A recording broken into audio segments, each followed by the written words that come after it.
प्रदेश के मुख्य निर्वाचन अधिकारी नवदीन रिनवा ने विशेष प्रगाढ़ पुनरीक्षण 2026 को लेकर प्रेस वार्ता की। उन्होंने बताया कि 166 दिनों के इस अभियान के बाद अंतिम मतदाता सूची जारी कर दी गई है, जिसमें कुल मतदाताओं की संख्या बढ़कर 13.39 करोड़ से अधिक हो गई है। इस दौरान लाखों अधिकारियों और बूथ लेवल एजेंटों ने मतदाता सूची को अपडेट करने की महत्वपूर्ण भूमिका निभाई। अधिकारियों के अनुसार शिकायतों का लगभग 99.8% निस्तारण किया गया और उत्तर प्रदेश ने राष्ट्रीय स्तर पर कई मामलों में शीर्ष स्थान हासिल किया। मुख्य निर्वाचन अधिकारी ने कहा कि पूरी प्रक्रिया पारदर्शित और निर्धारित नियमों के तहत पूरी की गई है। 2026 से 2 महीने का समय दावे और आपत्तियों के लिए दिया गया 6 मार्च 2026 तक, और उसके बाद 6 जनवरी से लगभग 3 करोड़ 26 लाख ऐसे मतदाताओं को नोटिस भी जारी किए गए जिन्होंने गणना चरण में अपना गणना प्रपत्र भरा था, लेकिन पिछले विशेष प्रगाढ़ पुनरीक्षण की अंतिम मतदाता सूची से उनका अथवा उनके परिवार का सही से मिलान नहीं हो पाया था। इन सब नोटिस की सुनवाई की गई पूरी, और आज 10 अप्रैल को हम अंतिम मतदाता सूची का प्रकाशन कर रहे हैं। voters.eci.gov.in पे जाकर कोई भी व्यक्ति उत्तर प्रदेश के किसी भी ज़िले या विधानसभा की मतदाता सूची को देख सकता है, अंतिम मतदाता सूची को अपना नाम देख सकता है, और यदि किसी पात्र मतदाता का नाम उसमें नहीं है उत्तर प्रदेश के, तो वो फॉर्म 6 भर सकते हैं, क्योंकि फॉर्म 6, फॉर्म 7, फॉर्म 8 अंतिम प्रकाशन आज हो गया, उसके बाद भी भरे जा सकते हैं और नाम आ सकता है वोटर लिस्ट के अंदर। अगर किसी का नाम छूट गया, तो अगर आज किसी का नाम नहीं आ रहा है अंतिम मतदाता सूची में, तो इसीलिए घबराने की ज़रूरत नहीं है। वो अपना फॉर्म 6 देंगे तो उस पर कार्रवाई करके वोटर लिस्ट में, हमारी ये वोटर लिस्ट निरंतर पुनरीक्षित होती रहती है, कंटिन्यूस अपडेशन चलता रहता है, इसमें उनका नाम आ जाएगा।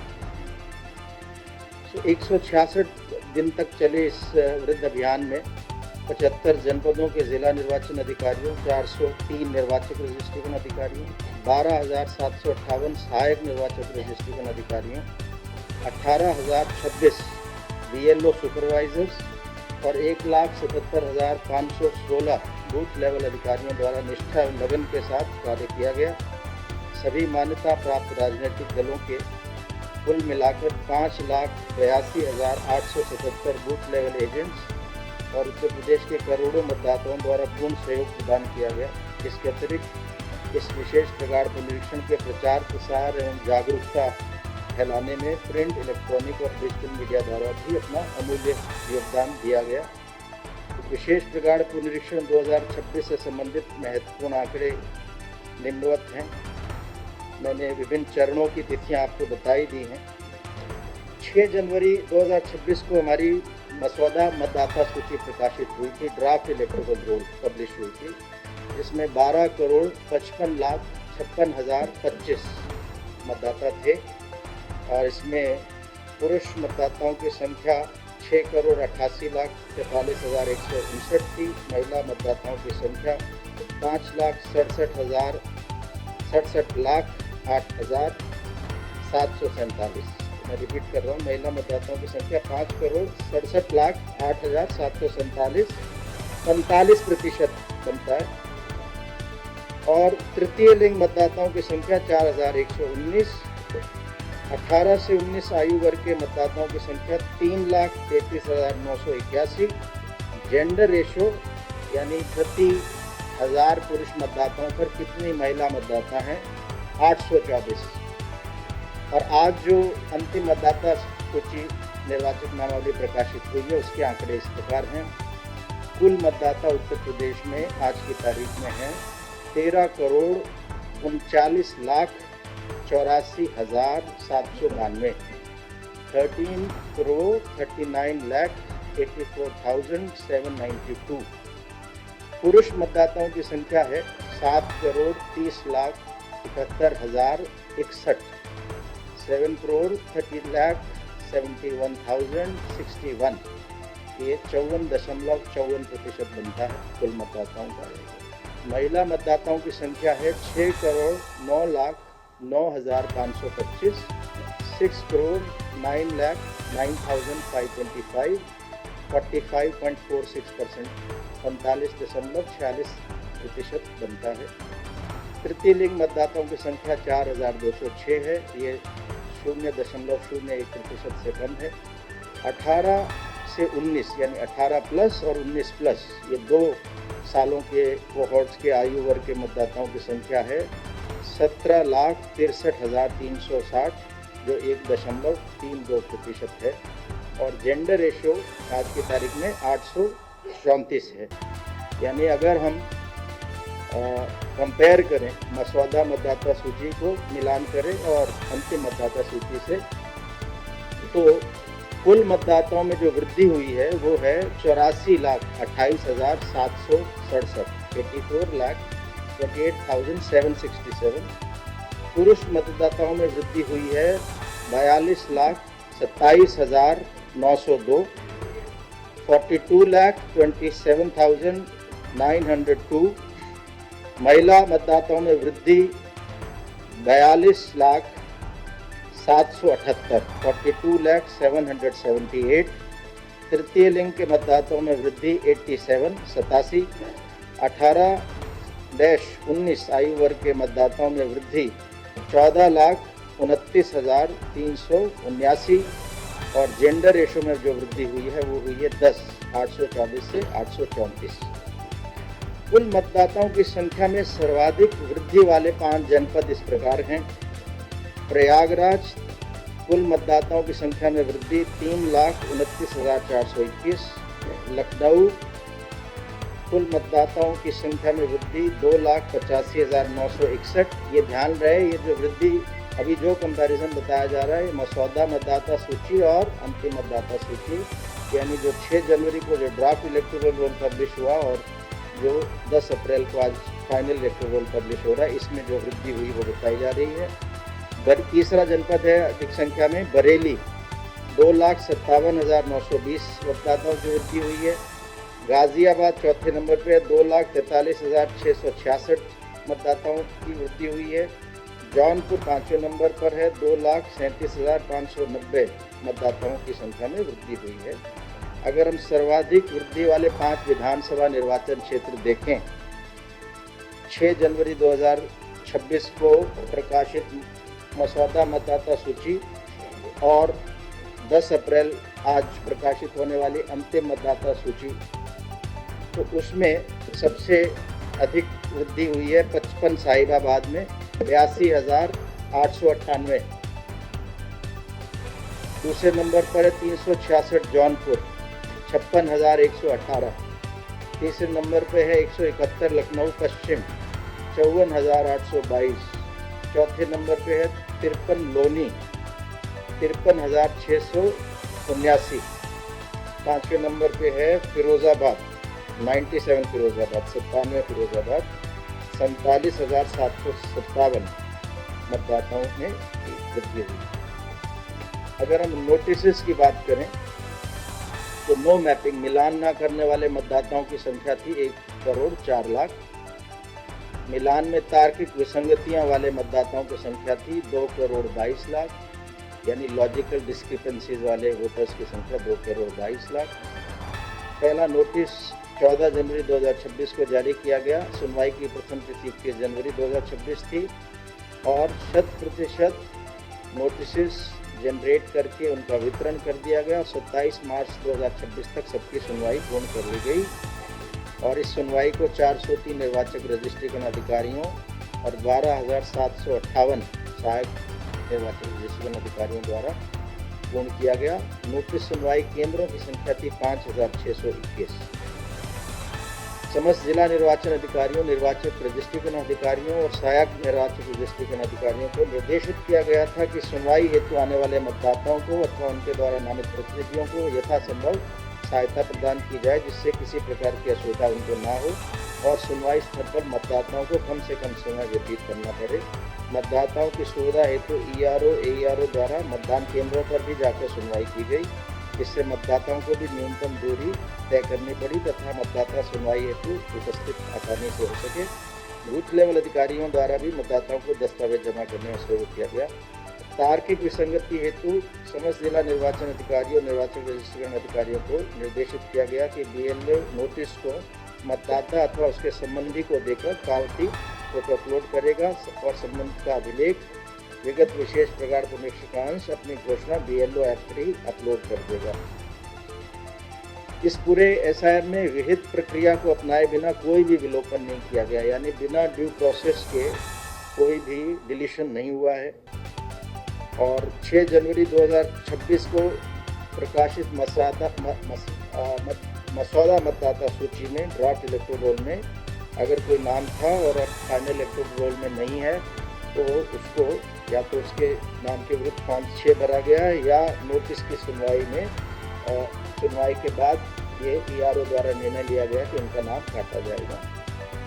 राजनीतिक दलों की सहभागिता हमें जैसे ही विशेष प्रकार पुनरीक्षण 2026 प्रारंभ हुआ, मान्यता प्राप्त राजनीतिक दलों के प्रतिनिधियों के साथ राज्य स्तर पर मुख्य निर्वाचन अधिकारी कार्यालय में 5 बैठकें आयोजित की गई, जिसमें भारत निर्वाचन आयोग के नवीनतम दिशा निर्देशों, कार्यों की अद्यतन प्रगति से अवगत कराया, उनकी जिज्ञासाओं का समाधान किया गया, उनसे फीडबैक और सुझाव दिए गए। प्रथम बैठक 29 अक्टूबर 2025 को हुई, दूसरी बैठक 19 नवंबर 2025 को हुई, तीसरी बैठक 8 दिसंबर 2025 को हुई, चौथी बैठक 6 जनवरी 2026 को हुई और 5वीं बैठक 27 जनवरी 2026 को हुई। विशेष प्रकार पुनरीक्षण के दौरान मान्यता प्राप्त राजनीतिक दलों के प्रतिनिधियों के साथ जिला निर्वाचन अधिकारियों द्वारा 904 बैठकें आयोजित की गई तथा निर्वाचक रजिस्ट्रेशन अधिकारियों द्वारा 2126 बैठकें आयोजित की गई, जिनमें विशेष प्रकार पुनरीक्षण से संबंधित समस्त कार्रवाइयों, तत्संबंधी नियमों, प्रक्रिया की जानकारी दी गई, सहयोग की अपेक्षा की गई। विशेष प्रकार पुनरीक्षण के अंतर्गत मान्यता प्राप्त राजनीतिक दलों द्वारा नियुक्त 5,82,877 बूथ लेवल एजेंटों द्वारा भी पुनरीक्षण प्रक्रिया में सक्रिय रूप से प्रतिभाग किया गया। मान्यता प्राप्त राजनीतिक एजेंटों द्वारा जो बूथ लेवल एजेंट नियुक्त किए गए 5,82,877, उसका दलवार विवरण इस प्रकार है। Bharatiya Janata party 1,61,581, Samajwadi party 1,57,631, Bahujan Samaj party 1,54,224, भारतीय राष्ट्रीय कांग्रेस 97,153, आम आदमी पार्टी 6,480, अपना दल सोनेलाल 5,493, भारतीय कम्युनिस्ट पार्टी मार्क्सवादी 315, कुल मिला के 5,82,877 लोग हुए। विशेष प्रकार पुनरीक्षण के अंतर्गत प्रदेश भर में समस्त मतदेय स्थलों पर अधिक से अधिक संख्या में पात्र नागरिकों को मतदाता सूची में सम्मिलित करने के उद्देश्य से दावा एवं आपत्ति अवधि में 4 विशेष अभियान दिवसों का आयोजन किया गया 11 जनवरी, 18 जनवरी, 31 जनवरी और 22 फरवरी। विशेष अभियान दिवसों में मतदेय स्थलों पर पर्याप्त संख्या में फॉर्म 6, फॉर्म 6A, 7, 8 घोषणा पत्र, मसौदा मतदाता सूची, विगत विशेष प्रकार पुनरीक्षण 2003 के अंतिम मतदाता सूची के साथ बूथ लेवल अधिकारी ससमय उपस्थित रहे। इन दिवसों में मुख्य निर्वाचन अधिकारी उत्तर प्रदेश के कार्यालय के अधिकारीगण, रोल प्रेक्षक जो मंडलायुक्त थे, जिला निर्वाचन अधिकारी, निर्वाचक रजिस्ट्रेशन अधिकारियों द्वारा विभिन्न मतदान केंद्रों का भ्रमण कर अभियान को सफल बनाया गया। मुख्य निर्वाचन अधिकारी द्वारा भी विभिन्न जनपदों में इस पुनरीक्षण की समीक्षा की गई, सुनवाई केंद्रों का स्थलीय निरीक्षण किया गया, मान्यता प्राप्त राजनीतिक दलों के साथ जिलों में बैठकें की गई, BLO सुपरवाइजर के साथ संवाद कर अभियान से जुड़े अनुभव फीडबैक प्राप्त किए गए, आवश्यक मार्गदर्शन प्रदान किया गया, साथ ही उत्कृष्ट कार्य करने वाले कर्मचारियों को सम्मानित किया गया। शिकायतों का निस्तारण। राष्ट्रीय शिकायत सेवा portal, national grievance service portal, Bharat निर्वाचन आयोग द्वारा निर्वाचन संबंधी शिकायतों के निस्तारण के लिए राष्ट्रीय शिकायत सेवा पोर्टल संचालित है। नागरिकों द्वारा आयोग के पोर्टल voters.eci.gov.in पर अथवा ECI नेट मोबाइल ऐप पर मोबाइल नंबर अथवा ईमेल आईडी से लॉगिन कर शिकायतों को दर्ज कर ट्रैक किया जा सकता है। प्रत्येक शिकायत के निस्तारण के लिए निश्चित समयावधि निर्धारित होती है। शिकायतों के निस्तारण के उपरांत शिकायतकर्ता द्वारा निस्तारण से संतुष्ट होते हुए 1 से 3 तक अंक दिए जाते हैं। विशेष प्रकार पुनरीक्षण की अवधि में नागरिकों द्वारा दी गई रेटिंग के अनुसार उत्तर प्रदेश को देश में सभी राज्यों और केंद्र शासित प्रदेशों में प्रथम स्थान प्राप्त हुआ है। प्रदेश में NGSP पर विशेष प्रकार पुनरीक्षण 2026 अवधि में कुल 1,08,529 शिकायतें प्राप्त हुई, जिसके सापेक्ष 1,08,368 99.8% शिकायतों का गुणवत्तापूर्ण निस्तारण कर पूरे देश में द्वितीय स्थान प्राप्त किया गया in terms of percentage of complaints resolved. Book call with BLO। Bharat निर्वाचन आयोग द्वारा प्रदान की गई सुविधा के माध्यम से कोई भी मतदाता अपने BLO से सीधे बात करने के लिए आयोग के पोर्टल voters.eci.gov.in अथवा ECI NAT मोबाइल ऐप के माध्यम से फ़ोन कॉल बुक कर सकता है। विशेष प्रगाढ़ पुनरीक्षण की अवधि में उत्तर प्रदेश में 8,63,297 कॉल्स बुक की गई, जिसके सापेक्ष 8,33,140 97% मतदाताओं को BLO द्वारा कॉल बैक करके संपर्क किया गया। बुक कॉल विद BLO सुविधा के अंतर्गत कॉल निस्तारण में उत्तर प्रदेश को पूरे देश में प्रथम स्थान प्राप्त हुआ है। मतदाता हेल्पलाइन। भारत निर्वाचन आयोग द्वारा संचालित राष्ट्रीय संपर्क केंद्र NCC की भांति विशेष प्रगाढ़ पुनरीक्षण के दौरान प्रत्येक प्रदेश स्तर पर राज्य संपर्क केंद्र state contact centre helpline number 1800 180 1950 पर तथा सभी जनपदों में जिला संपर्क केंद्रों DCC हेल्पलाइन नंबर 1950 का संचालन सभी कार्यालय दिवसों में कराया गया। किसी अन्य जनपद के जिला संपर्क केंद्र पर कॉल करने के लिए उस जनपद के STD कोड के साथ 1950 डायल करने से दूसरे जिलों में भी व्यक्तियों ने संपर्क किया। विशेष प्रगाढ़ पुनरीक्षण अवधि के दौरान राज्य संपर्क केंद्र में लगभग 34,000 कॉल्स तथा जिला संपर्क केंद्रों में 34,000 कॉल्स, राज्य संपर्क केंद्र में लगभग 34,000 कॉल्स, जिला संपर्क केंद्रों में 85,397 कॉल्स प्राप्त की गई, जिनमें नागरिकों की शिकायतों और अपेक्षाओं का समाधान किया गया। जन शिकायत निवारण प्रणाली PGRS सेल। भारत निर्वाचन आयोग की जन शिकायत निवारण प्रणाली PGRS सेल से विशेष प्रगाढ़ पुनरीक्षण अवधि में प्राप्त कुल 431 शिकायतों का 100% निस्तारण कराया जा चुका है। मान्यता प्राप्त राजनीतिक दलों से प्राप्त ज्ञापन। विशेष प्रगाढ़ पुनरीक्षण अवधि में विभिन्न मान्यता प्राप्त राजनीतिक दलों से कुल 107 ज्ञापन प्राप्त हुए, जिसमें समाजवादी पार्टी से 85, भारतीय जनता पार्टी से 10, भारतीय राष्ट्रीय कांग्रेस से 9, बहुजन समाज पार्टी से 1, CPI-M से 1 तथा आम आदमी पार्टी से 1 ज्ञापन प्राप्त हुए। प्राप्त सभी ज्ञापनों में उल्लेखित शिकायतों का निस्तारण कराया जा चुका है। अपील। यदि कोई व्यक्ति निर्वाचक रजिस्ट्रीकरण अधिकारी के निर्णय से असंतुष्ट है तो वह लोक प्रतिनिधित्व अधिनियम 1950 की धारा 24 क के अंतर्गत और निर्वाचक रजिस्ट्रीकरण नियम 1960 के नियम 27 के साथ पठित जिला मजिस्ट्रेट के समक्ष अंतिम मतदाता सूची के प्रकाशन की तिथि से यानी 10 अप्रैल 2026 से 15 दिवस के अंदर प्रथम अपील कर सकता है। अपील हस्ताक्षरित ज्ञापन के रूप में होगी और उसके साथ उस आदेश की प्रति संलग्न होगी जिसके विरुद्ध अपील की गई है। यदि अपीलकर्ता जिला मजिस्ट्रेट के निर्णय से संतुष्ट है तो लोक प्रतिनिधित्व अधिनियम 1950 की धारा 24 पर सहपठित निर्वाचक रजिस्ट्रीकरण नियम 1960 के नियम 27 के अंतर्गत जिला मजिस्ट्रेट के निर्णय की तिथि से 30 दिनों के अंदर मुख्य निर्वाचन अधिकारी के समक्ष द्वितीय अपील प्रस्तुत की जा सकती है। यानी 2 अपीलों का प्रावधान है। पहली अपील जिला मजिस्ट्रेट के यहाँ जाएगी ERO के आदेश के विरुद्ध, और अगर उसके जिला मजिस्ट्रेट के निर्णय से कोई व्यक्ति असंतुष्ट है तो जिला मजिस्ट्रेट के निर्णय की तिथि से 30 दिनों के भीतर मुख्य निर्वाचन अधिकारी को अपील की जा सकती है। तो संक्षेप में ये जो पूरा लिखा जोखा ये बताया गया